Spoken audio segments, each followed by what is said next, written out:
Welcome back. ఏపీలో లారీల fitness ఛార్జీల పెంపుతో యజమానులు సమ్మెకు సిద్ధమయ్యారు. ఈ అర్ధరాత్రి నుంచి సమ్మెకు కార్యాచరణ ప్రకటించారు. ఎవరికి ఇబ్బందులు కలిగించడం తమ ఉద్దేశం కాదని చర్చకు పిలిస్తే సిద్ధమే అంటున్న లారీ ఓనర్ల అసోసియేషన్ ప్రెసిడెంట్ ఈశ్వర్యతో మా ప్రతినిధి Ram face to face.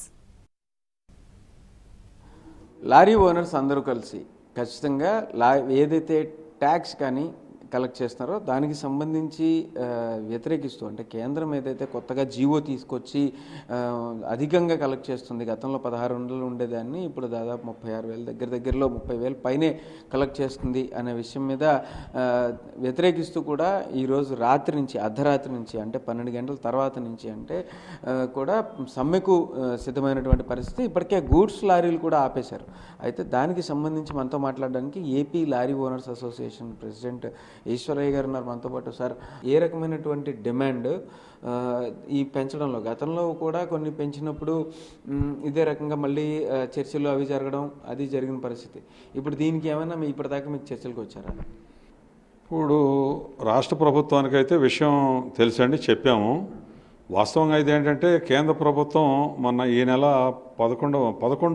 November 11వ తేదీన GSR 850E అని చెప్పి ఒక నోటిఫికేషన్ విడుదల చేసింది.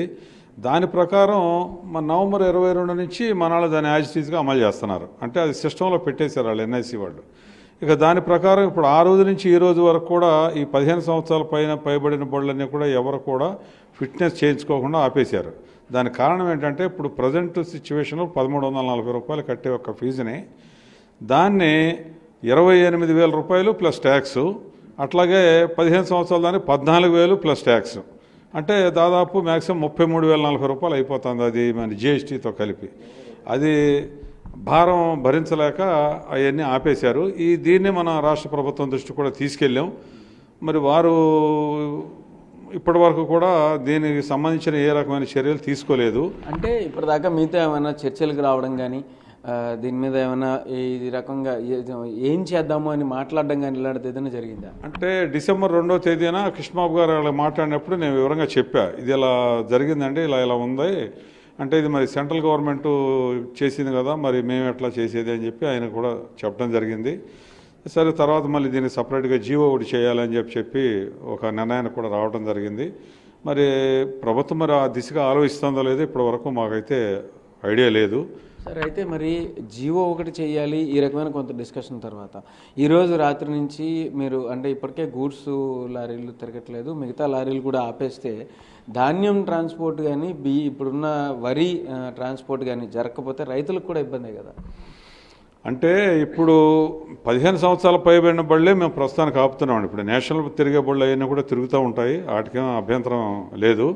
ఇప్పుడు మన గూడ్ షెడ్ నుంచి గోడౌన్స్కి వెళ్ళేవి, అట్లాగే షిప్ యార్డ్ నుంచి గోడౌన్స్కి వచ్చాయి. ఈ 15 సంవత్సరాల పైబడిన బళ్ళు ఏమైనా లోకల్ తిరిగాయి, అవి మాత్రమే ఆగుతాయి. సో అయితే ఎక్కువ రైతుల కోసం తిరిగే బళ్ళన్నీ కూడా మీరు చెప్పిన 15 సంవత్సరాల పైబడిన బళ్ళే ఎక్కువగా కనిపిస్తూ ఉంటాయి.